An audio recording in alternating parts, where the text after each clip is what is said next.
Strahlendes Herbstwetter und 2 freie Tage. Perfekte Bedingungen für eine kleine Motorradtour. So begrüßen wir euch mit einem Grüezi miteinander zu unserem kleinen Ausflug in die Vogesen.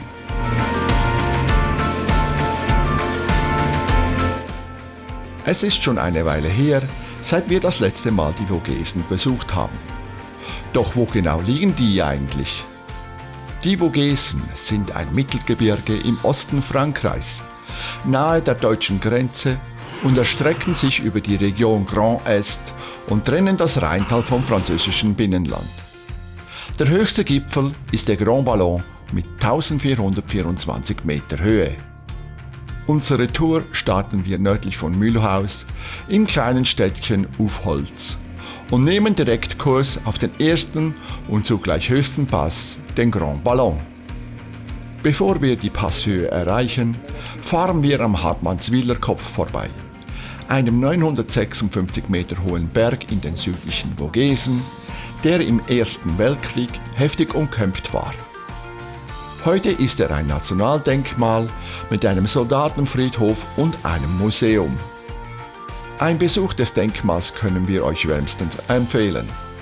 Wir selbst fahren jedoch weiter, da wir diesen Ort bereits vor einigen Jahren besucht haben.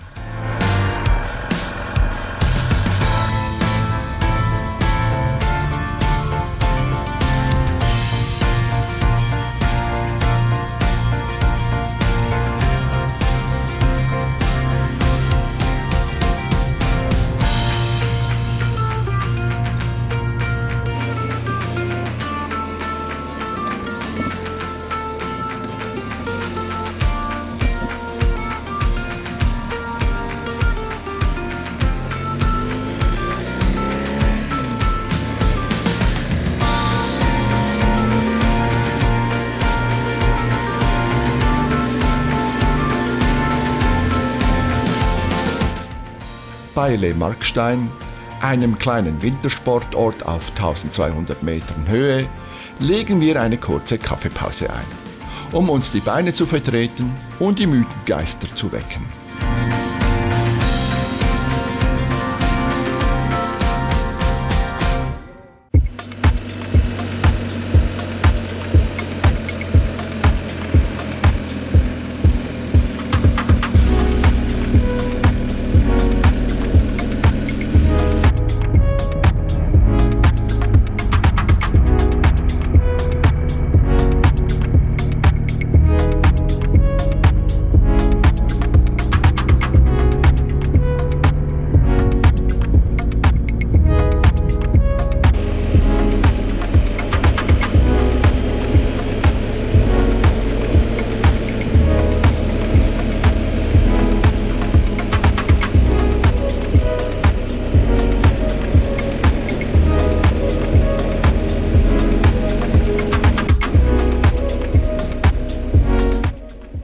Nachdem wir eine Weile der Straße entlang des Bergkamms gefolgt sind, biegen wir rechts auf eine kleine, steile Straße ab, die uns zum Aussichtspunkt Hoheneck führt. Dieser ist gut besucht, nicht zuletzt, weil er mit 1362 Metern der dritthöchste Berg der Vogesen ist. Hier bietet sich eine wundervolle Aussicht über die Region und die umliegenden Berge.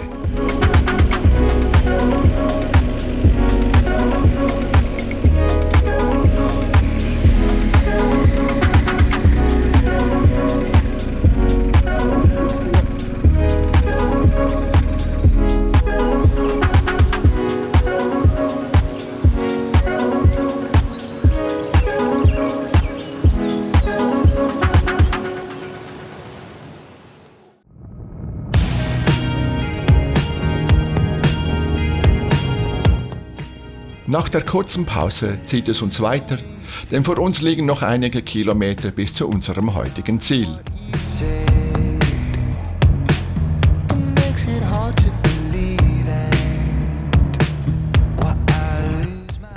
Kaum sind wir losgefahren, erreichen wir den Col de la Schlucht, eine bedeutende Verkehrsachse zwischen dem Elsass und Lothringen, bekannt für das Skigebiet unterhalb des Hoheneck. Wir folgen der kleinen Straße D61, die uns zum Col du Bonhomme führt. Dort biegen wir rechts ab und folgen eine Weile der D415.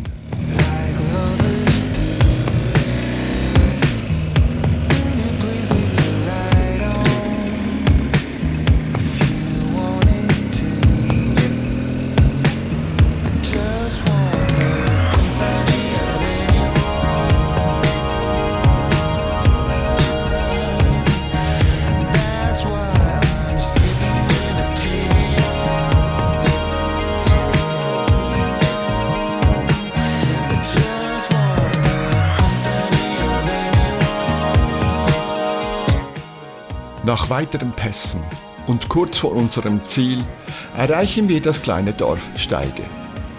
Hier ist einiges los, denn am Wochenende findet das Bergrennen Course de Côte Steige statt. Wir haben Glück, dass wir am Vortag des Rennens unterwegs sind, denn sonst wäre die Strecke gesperrt. So können wir die noch unbenutzte, frisch asphaltierte Straße befahren.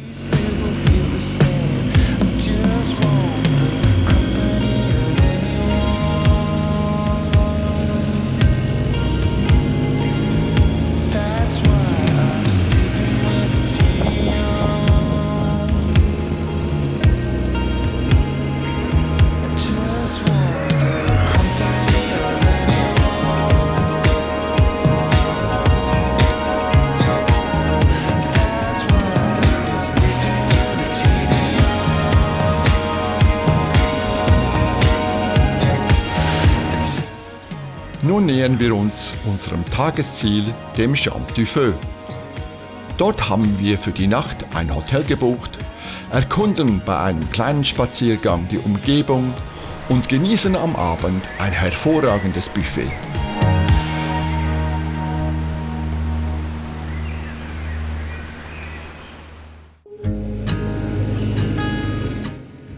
Gut ausgeschlafen und nach einem üppigen Frühstück verlassen wir Champ du Feu und setzen unsere Fahrt weiter Richtung Norden fort. Der Himmel ist strahlend blau und die morgendliche Sonne blinzelt durch die Baumwipfel.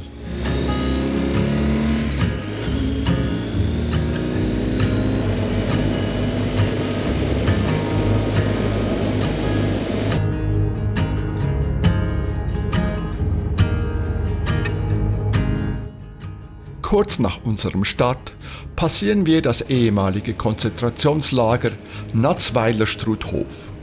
Es wurde 1941 im annektierten Elsass errichtet. 1944 wurde das Lager von den Alliierten entdeckt und 1954 endgültig aufgelöst. Da wir heute noch eine lange Strecke vor uns haben, verschieben wir einen Besuch des Denkmals auf unsere nächste Reise. Nach dem Col du Donon führt uns die Route weiter Richtung Norden.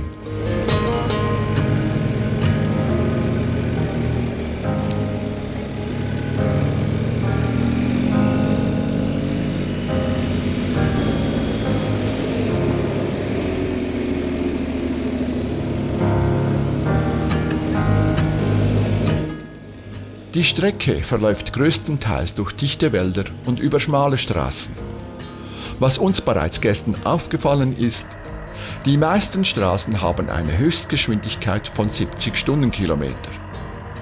Das mag für manche zu langsam sein, doch es hat etwas Gemütliches. In den Nordvogesen darf man dann wieder etwas schneller fahren.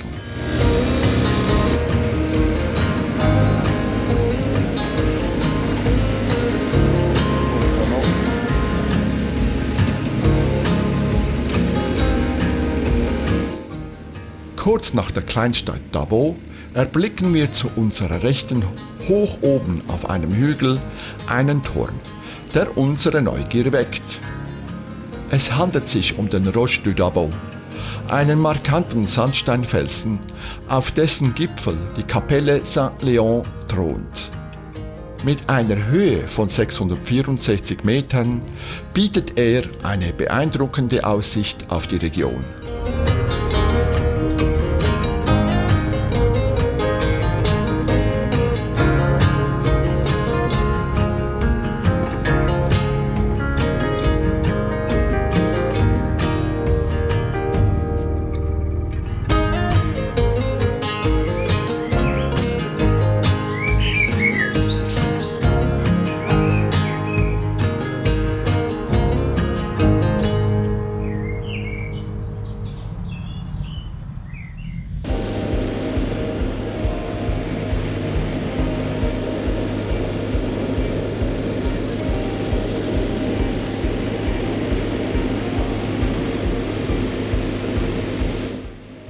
Langsam nähern wir uns dem nördlichsten Punkt unserer Reise, Saverne oder auf Deutsch Zabern. Die Stadt ist bekannt für das Schloss Rohan, den Rhein-Marne-Kanal und ihre historische Altstadt.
Von hier aus geht es weiter ins flachere Elsässer Weinbaugebiet.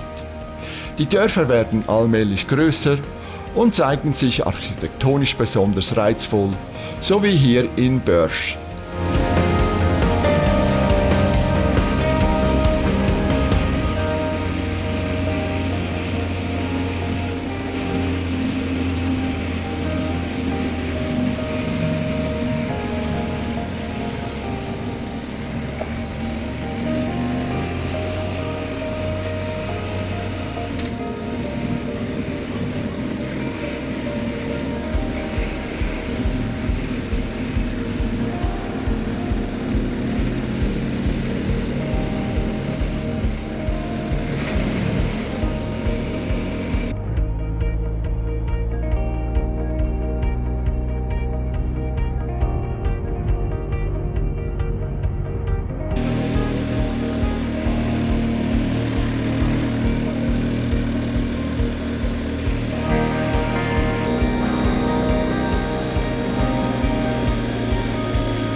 Das Elsass zwischen Straßburg, Colmar und Mühlhausen ist bekannt für seine aromatischen Weißweine wie Riesling, Gewürztraminer und Pinot Gris. Die Reben gedeihen hier durch das sonnige Klima und die vielfältigen Böden besonders gut. Die Elsässer Weinstraße erstreckt sich über 170 Kilometer und führt durch malerische Dörfer mit Fachwerkhäusern und Weinbergen.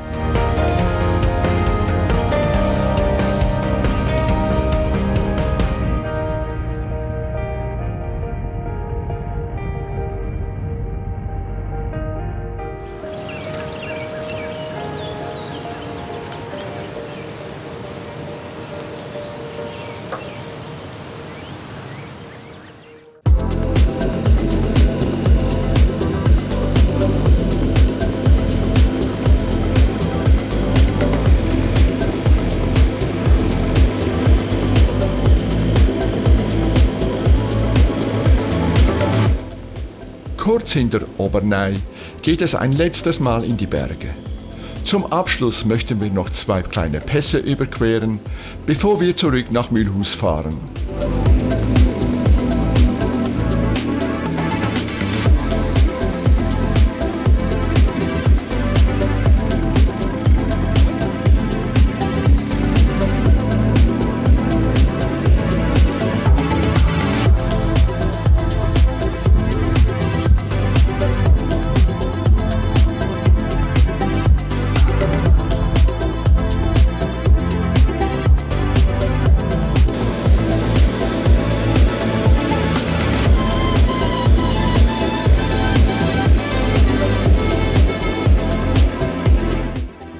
Mit dem Golde Bannstein lassen wir die Vogesen schließlich hinter uns und nehmen Kurs auf Mühlhausen.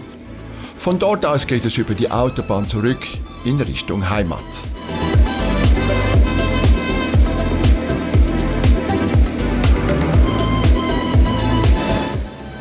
Wir hoffen, dass euch dieser kleine Ausflug gefallen hat. Abonniert gerne unseren Kanal und hinterlasst einen Daumen hoch. Tschüss und bis zum nächsten Mal.